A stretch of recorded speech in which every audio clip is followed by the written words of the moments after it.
in ka badan 370 maalmood ayay dowlad goboleedyada madaxdooda ku qaadatay didhaandhirinta iyo hardanka la xiriira arrimaha doorashooyinka ee hadda la mudleeyay inay dhacaan 100 maalmood ee nagu soo wajaan haddii Allaha awoodda leh uu raalli ka ahaado. gorfaynteena maanta waxaan ku eegi doonaa hardan kale oo ay ku bixin doonaan sidii ay u heli lahaayeen xildhibaano aragtidooda aaminsan ama si kale aan u dhignee maskaxdooda oo qof kale ku rakiban. waana mawduuca ugu hadalhaynta badan doona waqtigan ee gudaha Soomaaliya. madaxda dowlad goboleedyadu waxa ay doonayaan inay soo saartaan xildhibaano adeegayaal u ah sidoo kalena aan diidin rabitaankooda.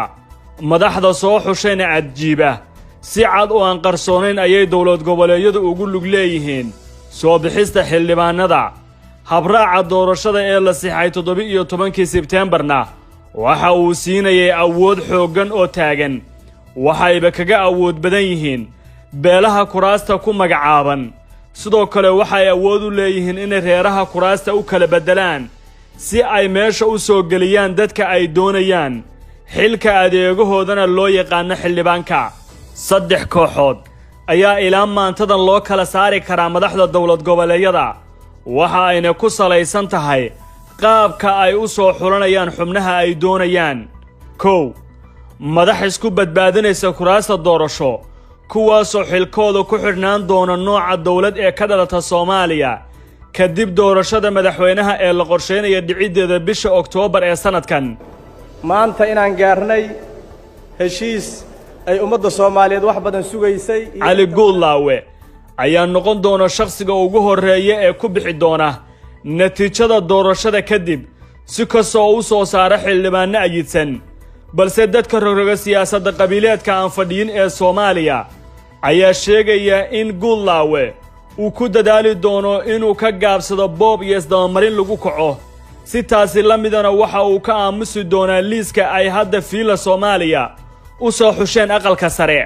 sababtoo ah aqalka sare ee Hirshabeelle waxaa loo badinayaa in si dhib yar ay ku qaadan doonto fiiladu oo kal hore xildhibaanada deegaanka soo xushay 85% xildhibaanaduna ay yihiin taageerayaasheeda.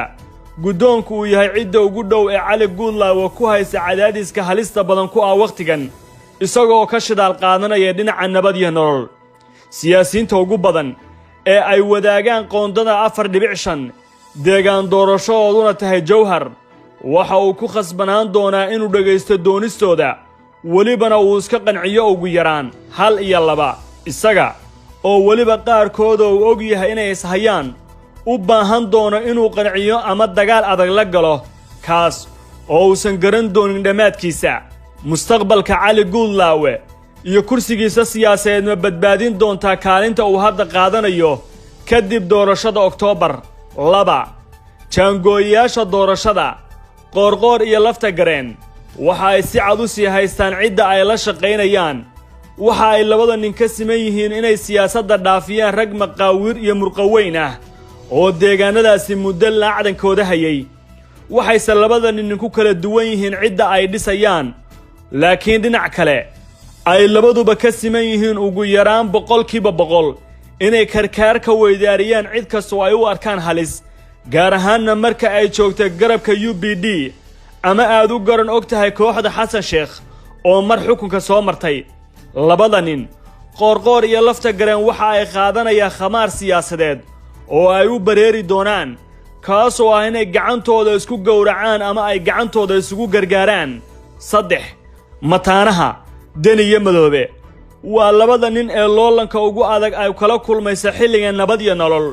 sidoo kale waa labada hogaamin ee aan midna arxan u haynin xukunkii kan Farmaajo ka horeeyay.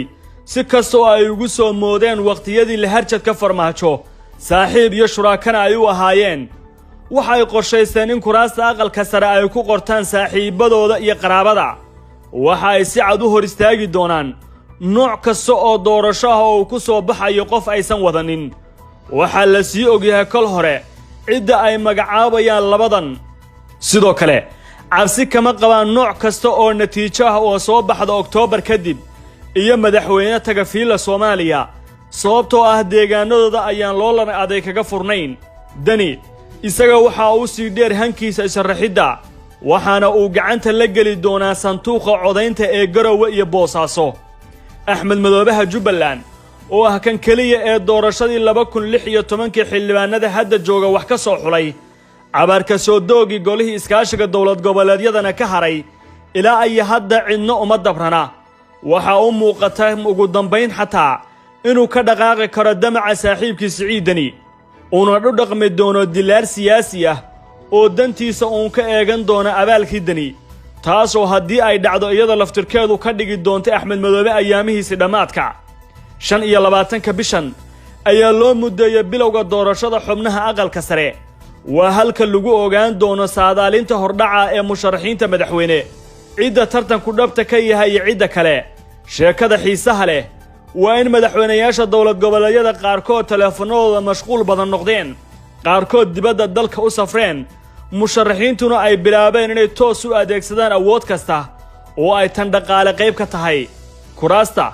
buuqa iyo saxmadda ugu badan ay harayn doonto waa kuwa Galmudug dhinaca Puntland isku day ay musharaxiinta qaarkood qayb ka yihiin oo ka jiray xagga baarlamaanka sida ay xoguhu sheegayaan ayaa la xiriiray hardanka aqalka sare laakiin Siciidani oo albaabada baarlamaanka horay u ubsaday ayaan cidna la wadaagin malafkiisa doorashada nooc kasta oo ay tahay taliyaasha ciidamada sareeyaasha Axmed Cabdi Kaariye Qoorqoor oo kal hore samaystay ciidamo doorasho ayaan ka jawaabin teleefanada musharaxiinta qaar arrintanna waxa ay ka dhigan tahay in mar kale Galmudug ay qori doonto taariikh cusub oo dhanka kaashka iyo keebka qoriga ah sida xaaf sheegay boobkii dhacay 2016 wax ka badan inay dhacaan lama qariibsan karo dhammaan dawlad goboleedyada qaarkood aamuska ayaa noqon doona kan u sareeya qaarna halis ayay lafaha la geli doonaan dacwadiina habar la yiri maalinkiina odoodaye beledweyn haddii aad horay ugu muqashay sheekada Beerlula haddana xamaasad kale ayay yeelanaysaa kuraasta halkan taala waxayna u soo jiiday hardan culus oo siyaasiin kal hole kala irdhow iyo isaag dhaxdooda ka dhacay waxa sidoo kale halkaasi la geeyay durba ciidan taabacsan Yuusuf Axmed Hagar Dabageed madaxweyne ku-xigeenka Hirshabeelle oo aan si aan gabasho lahayn